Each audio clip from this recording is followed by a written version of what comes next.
Welcome to the Navy SEAL Mindset. This is episode 029.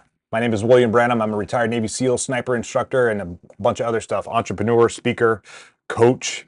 Like I've said in previous episodes, all the things I do today are things I swore I would never do. So I just put a post up on Instagram the other day. It said, never say never, because you never know. There could be a Navy SEAL hiding somewhere inside of you.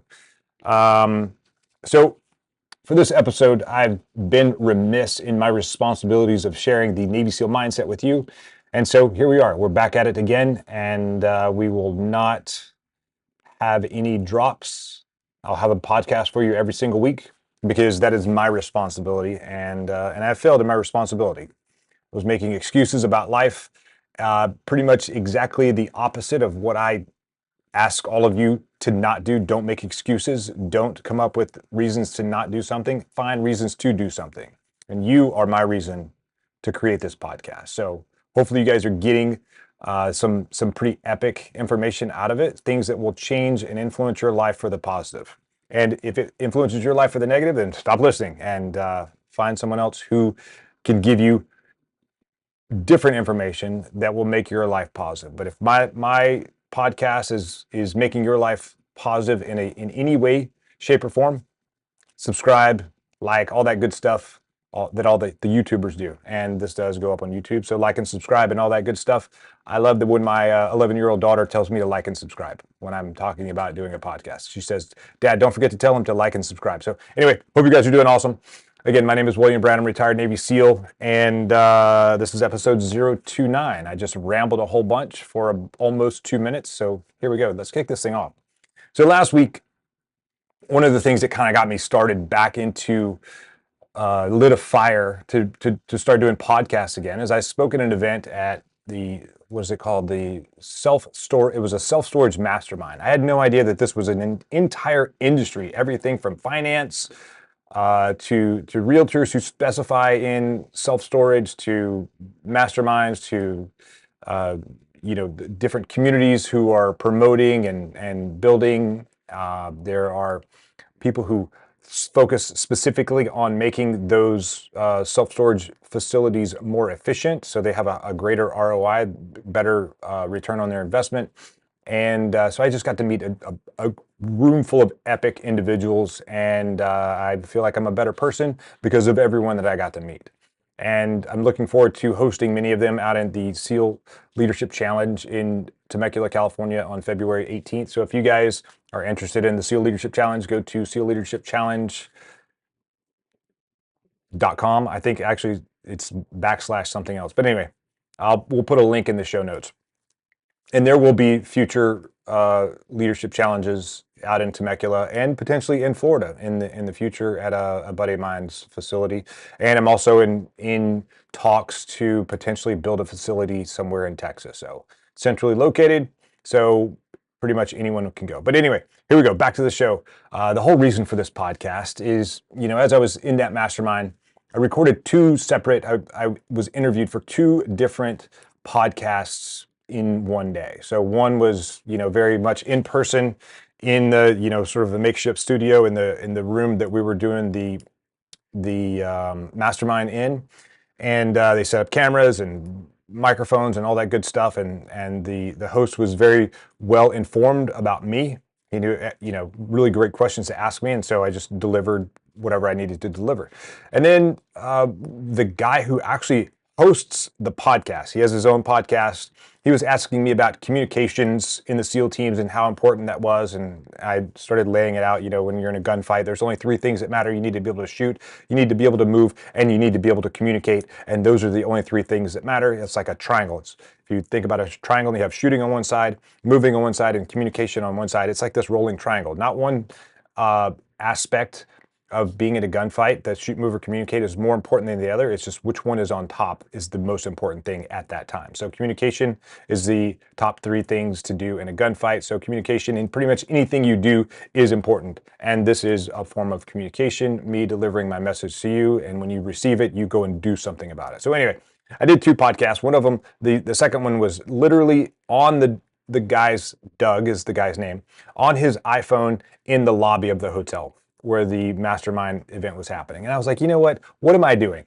Why am I wasting time, getting all this stuff ready, cameras and other cameras and microphones? Just pick up my phone and record a podcast. It is literally that simple.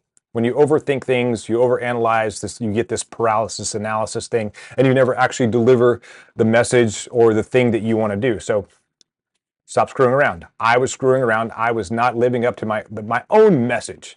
And so my message to you today is do what I say, as my dad used to say, do as I say, not as I do. But screw that. Do what I'm doing. Go out and create some epic stuff in your life. You're going to have setbacks. That's okay. Live with it, suck it up, and move forward. That's just part of life. Learn from your mistakes and then move forward. So anyway, I want to talk about culture in an organization. Some people are like, what? Culture is stupid. I read a quote not that long ago that I thought was super interesting because I didn't truly understand it right away. And the quote was written by Peter Drucker, and it says, "Culture eats strategy for breakfast."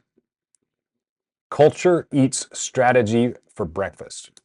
I didn't truly understand what that meant, even though I was preaching culture is one of the most important things that you can do as a leader. If you're not driving the culture in your organization, then someone else probably driving it, and it's probably not what you want it to be. But if you think about culture in an organization and you think about strategy, I was, as I kind of thought about that culture eats strategy for breakfast, I realized that it doesn't matter. You could have the most epic strategy on the planet. Strategy is super important, but you could have the most epic strategy on the planet. But if you have a team that has a mediocre culture and you go against an organization that has an epic culture and a mediocre strategy, the company or organization or family or whatever it is that has an epic culture is going to beat the company or organization that has a mediocre culture. Even though the mediocre culture has an epic strategy, that they should win. They should absolutely win. But they don't have the culture to back it up. They don't have the get it done attitude to execute that culture violently. It kind of goes back to that saying that a plan, a 70% plan executed violently is way better than a 100% plan executed mediocre, or whatever the words are. Where you can execute things when the culture that you live and die by, you live and breathe by, that you drive in your organization. And when I say organization, it could just be me and you going for a walk. We could be an organization. We could be having dinner together. Are we combative? Are we competitive? Are we trying to be kind? What is our culture? What are the things? What is our core value? What are the things that we want, that we instill in ourselves and the people who are around us? That's what I mean by culture. And if you're a parent, what is the culture you're driving into your children? What is the culture that the school that they're going to driving into your children? You should know what that culture is. So when I started thinking about this episode and what is the culture in the SEAL teams? What culture makes us successful in the SEAL teams? And it doesn't matter if it's the SEAL teams or any other special operations group. We all have a very similar culture. So I just made a list. Leaning forward, being aggressive, that's culture. Being the best in the world at what we do, that is the culture that we're trying to live by every single day. Some slogans that we have: train like we fight. There are no shortcuts. We train like we fight. So, this is something that we've learned in blood, where actually I'll use some non-SEAL case studies. So I remember hearing some case studies on police officers in the field where they would go in and maybe they'd have a traffic stop and they would interlace their fingers like this and put their hands so that they're presenting a non-aggressive stance to a potential, someone who they pulled over or traffic stop or whatever it is. And then like the person got out of the car and pulled a gun on them, and they actually weren't able to pull their hands apart to grab their gun because they got stressed out and they freaked out right here because they knew like bad stuff was about to happen to them, and they ended up being shot with their hands clenched together like this. Another scenario was, and we talked about these in in the SEAL teams, which is, why we, again, train the way we fight, is, we had a police officer, he had a revolver, and in training, because he didn't want to pick up the brass off the ground, he would, shoot his gun. And then when it was time for him to dump the brass out, the empty casings, he would open up the revolver and drop the brass casings in his hand and put them in his pocket, then pull out new rounds and put them in the revolver, close the barrel or the cylinder, and then start shooting again. Well, unfortunately, that same guy got into a gunfight with a revolver, and then he was training in such a way where when he was in combat, when he was in a gunfight as a police officer, he went to dump the brass out of his revolver into his hand because that's how he trained. And then he was found dead with a handful of empty brass rather than dumping not caring whether the brass went on the ground, putting in new rounds so he could get back in the fight or taking cover. He fought the way that he trained. And so in the SEAL teams, we train the way we fight. So anytime we do training, we're doing it as if we're actually going into combat, as if there's real bad guys on the other side of whoever we're fighting in that training scenario. You show up early. Always look for a job. This is a culture thing in the SEAL teams. Always look for a job. So if we're out on a mission and we're clearing a building, and you've cleared your space and there's nothing else, no evidence in there, there's no bad guys, there's no whatever, you get back in line and you look for a new job. Maybe there's a whole bunch of stuff going around. Maybe you find something like a scenario where maybe no one's guarding this location. Hey, let the leadership know. Hey, I'm holding on this position because no one else was guarding it, or whatever. You're always looking for a job because things get chaotic. And the leadership isn't there to micromanage you. They're there to get the mission done. And they need you to help in any way that you can show up and help. And sometimes they don't know who's doing what because they're so busy focused on their own job. And so your job as a shooter or as a SEAL or as a whatever is to come in and find a job, find what needs to be done. There's so many things on a combat mission that need to be done that we're not telling you what to do. We're not micromanaging. Like, hey, come and help. Like there's no scenario in combat in any mission that I've ever been on or will ever be on where dudes are going to show up and they're not going to be looking for a job. They're not going to be like, oh, I'm kind of tired. I walked 6 miles with body armor and everything, all this gear on. They're not just going to sit on the couch once the target is secured and take a break.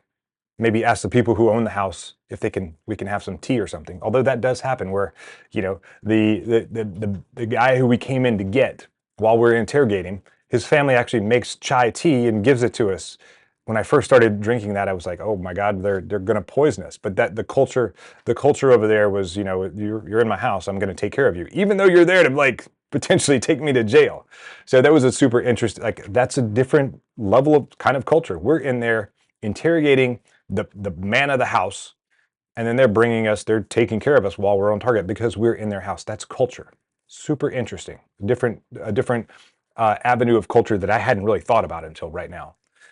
So when we finish training or when we finish a mission, the first things we do, we take care of the team equipment. Then we take care of our personal equipment, and then we go and take care of ourselves. It doesn't matter if you're coming off of a dive where it's freezing cold water and you're mostly hypothermic. You still have to take care of all the team equipment. Then you take care of your personal equipment, and then you can go take a hot shower. That's the culture we have in the SEAL teams. That's a culture that almost every special operations organization has. Team gear, personal gear, self. So take care of the organization, then your stuff, and then you take care of you. That doesn't mean that you don't get taken care of. You for sure need to find time to take care of yourself. But there are other times where you need to take care of the team, the organization first, then you take care of yourself. And you make sure you do a really good job of taking care of yourself. No man left behind. Never in the SEAL teams have we ever left anyone behind in combat. Now, there was a scenario, the lone survivor, Marcus Luttrell, all that other stuff. He didn't get left behind.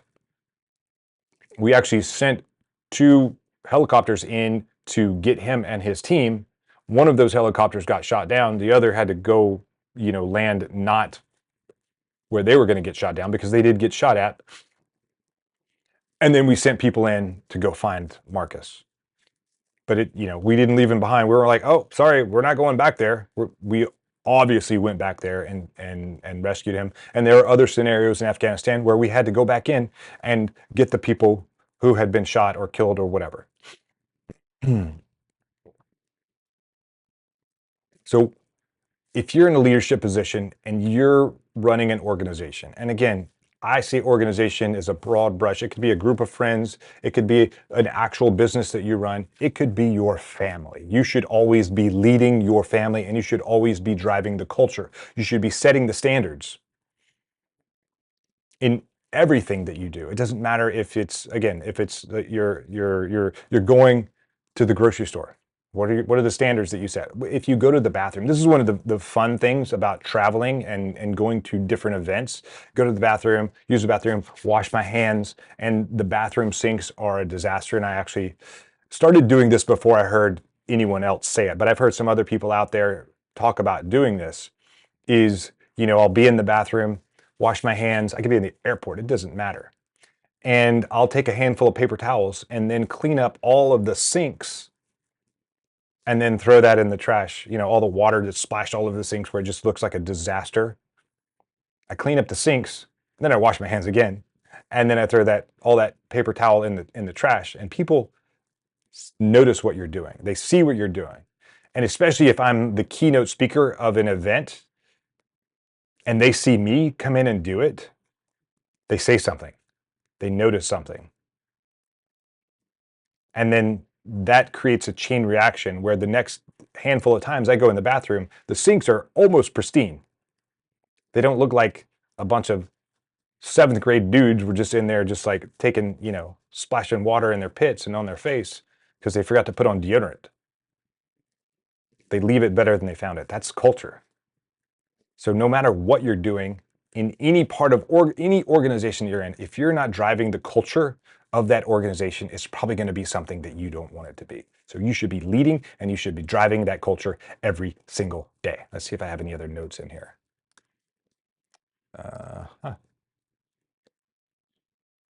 So I looked up a whole bunch of other quotes. It says a company's culture is a foundation for future innovation. An entrepreneur's job is to build the foundation. Set the standards, culture. Yeah, I think you guys get the gist of culture, and I think this last little looking at my notes here on the computer, if the edit team can just go ahead and mark those off and just like edit right there, and we can skip that. But and then we'll skip right to the end of this podcast. I forgot how I even closed it out, but anyway. Driven beyond excellence, take on leadership, 5 SEAL secrets, mastermind groups. Oh, one thing I wanted to mention was I like to bring up things that are not specific Navy SEAL things, but everything that we do in the SEAL teams, the mindset that we have comes from somewhere else. And one of those things I like to pull from Napoleon Hill because I like his style of writing. I like the way that he thinks. And one of the things he talked about, one of the big things he talks about is a mastermind group. And Napoleon Hill, he liked to surround himself with like-minded people, people that are success-driven and who have a shared goal. And the idea is that the synergy created by a group under a shared purpose creates momentum and success beyond the individual effort. So the culture of your organization should be group driven, not individually driven. So if you're trying to make your people better, don't try to make the individual better. Make the group better. Have everyone help one another. That is epic. That is how you drive culture in your organization. Leaderships create the mastermind, blah, blah, blah, blah, blah. Scratch all this.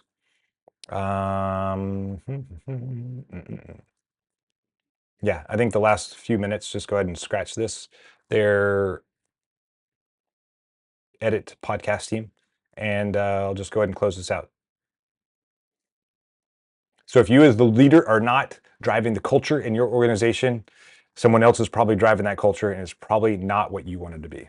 Hope you guys enjoyed this episode of the Navy SEAL Mindset. Again, my name is William Branum. I am your host. This is episode 029. You guys stay awesome, and don't forget to get naked, and I will talk to you soon. Boom.